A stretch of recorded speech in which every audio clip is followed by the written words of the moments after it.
If you're a photographer and have ever attempted to do a self-portrait photo shoot, you know just how strenuous and hair-pullingly stressful it can be. I've taken many self-portrait photos of myself in the past, and honestly, the one thing that I can take away from it is stressful, okay? There is nothing about self-portraits that is quick and easy. You will sweat, you might cry, but it's all worth it because you get a really cute selfie of yourself in the end, right? Okay, but for real, it really is worth trying out self-portrait photography. I've seen in other photographers' comment sections or even in my own DMs, like, what do you do if you don't know any models to go out on a shoot with? Or like friends and family aren't willing to be in your portrait photography. Like, this is a thing that a lot of photographers face when they want to expand their like portrait portfolio. Like, my initial response to those type of situation is just to try out self-portraits, because you're always going to be available for yourself, right? Like, you're more than capable of stepping in front of your own camera and snapping some really incredible photos of yourself. And it also forces you to come face to face with some photography skills that you may have like brushed under the rug. Some of the benefits of self-portrait photography are, one, it really demands that you pay attention to composition and different storytelling opportunities that maybe you would have like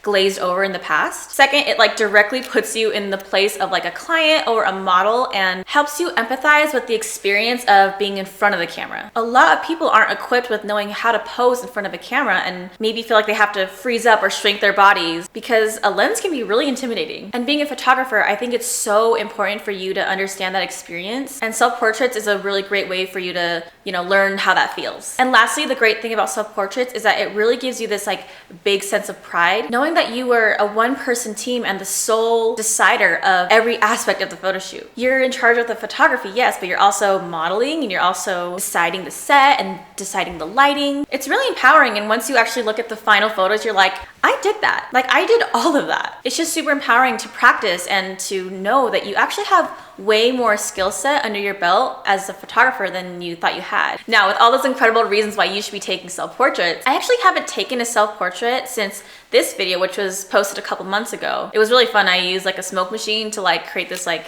moody effect. But before this one, I hadn't taken a self-portrait since like October 2022. So yeah, that was kind of a long time ago. I am feeling rusty and a little bit intimidated, but I'm gonna be taking you along on my selfie shoot process that I'll be sharing with you today, and also share with you a couple things that you can take with you when you decide to do your own selfie shoot. And that's when you do your selfie shoot, not if you do your selfie shoot. And these general tips can also largely be applied to like regular portrait photography, not just for self-portraits. So yeah, let's go get ready.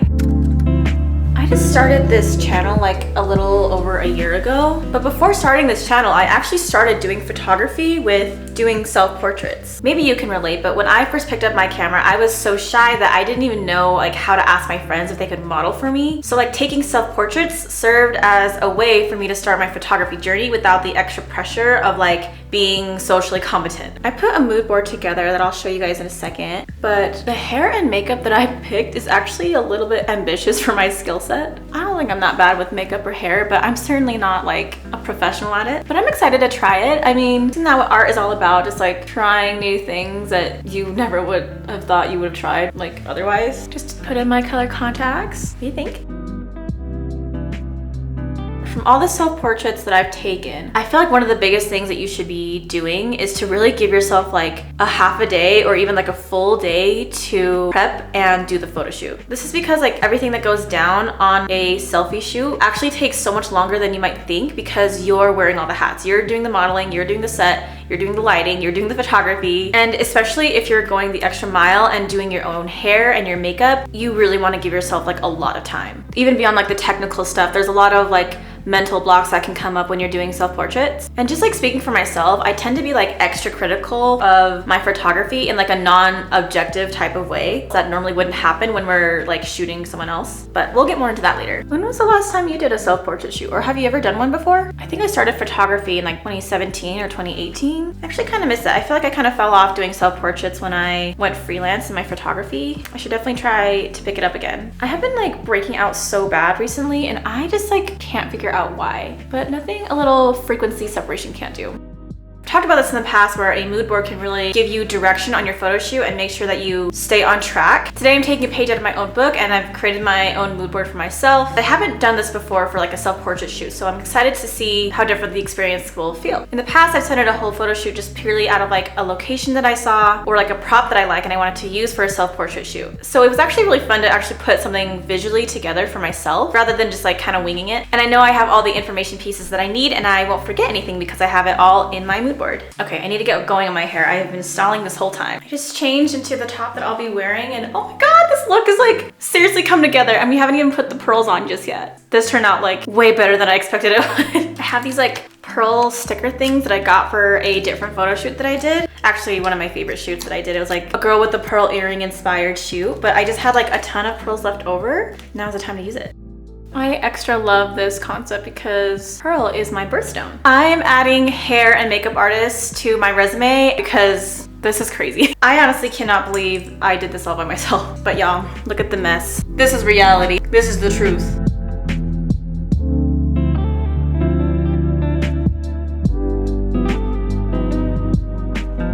Quick snack break, put up my backdrop and my lights. I'm gonna do a quick touch up on my hair and makeup. So the last point I really want to drive home when you're taking self-portraits is have to be extra kind and patient with yourself. Not only can it be quite stressful, as I mentioned, it's easy to be extra critical of yourself because you're in control of every aspect of the photo shoot. It's a one-person show, right? You planned the entire thing, you gathered all the elements that you want to include in the shoot. So if you're a particular person like myself, which you probably are because a lot of like creative people tend to be, you really like zoned in at every aspect. So not only that, but you're taking pictures of yourself. It can be really challenging to not be overly critical of our own appearance. In my experience, when I'm taking self-portraits, I have to be really careful into not judging myself and to judge based on what I think is a good photo versus if I think I look pretty in the picture. Because we're looking at our own face, it's really challenging to kind of split the thinking and be objective, if that makes sense. Our insecurities about our bodies and our face can be highlighted in this type of situation. The point is to be compassionate, extra kind, and extra patient with yourself when doing self-portraits. Girl, look at this lighting. This is like giving beauty shots. In the spirit of being patient, I'm giving myself the space to be bad. And what I mean is like, I don't want to get overly fixated on getting like the shot or like a really good photo because it's been a while since I've done a self-portrait. Like naturally, I'm gonna have to like kind of take time to like get back into it. Like there's such a special thing about being bad at something, like sucking at something, because it means that you're new or you're dipping your toes back into something and you're like mentally really giving yourself the space to like actually grow and learn. Also, if you're able to, you should try having your mood board visible to you while you're doing the photo shoot. I just have it displayed on my monitor, but if you're in like an outdoor area or like just somewhere where you don't have like a freaking monitor, pull up on your phone so you have like quick access to your shot list and any like posing inspiration that you might need. That way, if you ever are feeling like lost or like you're losing direction on like what you're looking for in your photos, then you just have like your mood board right there. It makes your photo shoot experience much nicer. Okay, let's get started. You can see my camera's point of view, and also I can see my camera's point of view. See? I also have this as like an extra prop and these gloves that I actually included in my mood board that I also wanted to shoot with. I just feel like they add a little bit of glam and fun. When I glance up at my mood board, I feel like most of the models have their like hair behind them. Maybe I should have curled my hair. Oh well, we're this far. Oh! There was one more element that I totally forgot. I also wanted to use this light that I got on Amazon. I actually used it for the first time in my last video at the ice castles. And in that photo shoot, I used it as like the main source of light in some of the shots. And I also used like the color aspect that this has. But for this shoot, I actually want to use it for a backlight to give some more texture to the side of my head. I'll link this down below. I actually really like it. And I also use this for just like TikTok and Instagram as well. I'm gonna screw it on this tripod I have here. My friend Marina gave this to me. Shout out Marina. So what I'm trying to do is replicate this photo that's on my mood board. And how I'm gonna do that is creating a nice like golden yellow light that just kind of peeks through. I wonder if using two soft boxes is too much. Turn that one off. See how that one goes. Ooh, do you see that like light coming through like on my cheek right here? Trying really hard to be a photographer and also the stand-in model to check my lighting. It's very difficult. Oh my god, my freaking cheek right here is like covered in like hair pomade and hairspray. Maybe I should go fix that. Okay, we're back. I touched up my foundation and I gave a little curl to the ends of my hair. I think I'm finally ready to do this. Haven't really even taken one photo yet. Let's just take one.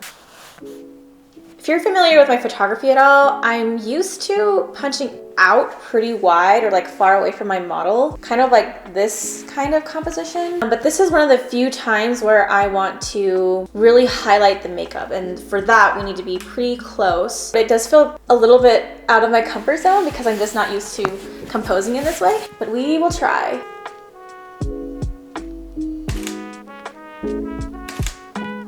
That was a little bit out of focus. Yeah, let's try again.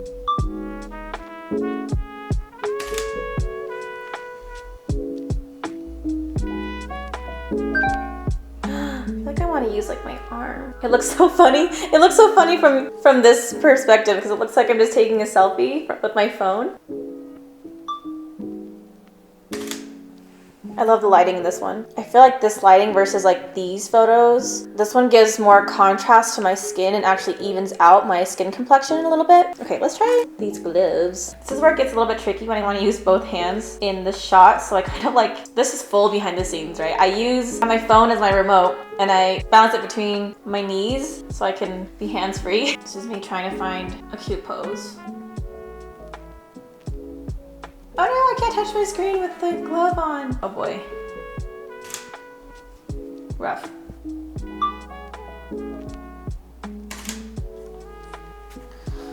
Ooh, stretch break!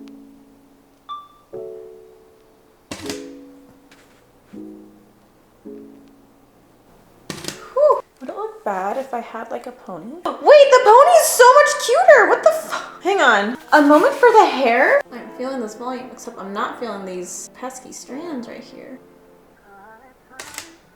Okay, I flipped the shirt like almost as if I'm about to put it on, if that makes sense. This is so, I wanted it to look a little more interesting, so I have this like off-shoulder moment going on. This just gives it away, right? But if you can't really tell, like in the camera, it just looks like a regular shirt.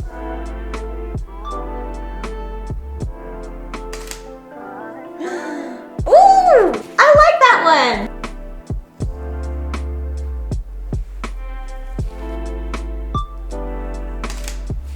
Okay, let's see what we can do with this. What do you call this? Necklace? It's not a necklace. Whatever. Focus, baby. Whew. I actually want to see if I can use my glove as a foreground element. If I like lean it too much toward the lens, it kind of like darkens, but I still want it to like catch some light from the light source. That looks pretty good. Every time I like go to take a photo, I just like hold my breath and I can't like freaking breathe.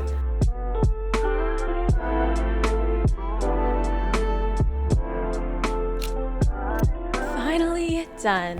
What did you guys think of the photos? I'm still so obsessed with my hair and makeup. Like, I don't think I'm ever gonna take it off. I hope you liked the photos as much as I did. I'm so proud of myself. I'm exhausted. It is now nighttime. I don't even know exactly like what time I started actually taking photos. This is an all-day shoot. And I'm telling you, like, you need to give yourself time, especially if you want to take your time. Oh, light just died. Especially if you want to take your time and really get creative with your hair and makeup or your wardrobe or whatever. Like, it's so much fun, it's so worth it, but I am tired. If you enjoyed today's shoot, I highly recommend you checking out this video here. Myself and a model did like a flash photography photo shoot at night. The video just showcases what it would be like to be on a photo shoot with me and a professional model. Be sure to check out my Instagram to see the final photos that I took today. Thank you so much for watching. I hope you took something away from this. I hope you attempt to do a self-portrait if you've never done one before. It doesn't have to be this elaborate. I hope you're creating beautiful photos that you love regardless, and I'll see you next week. Bye!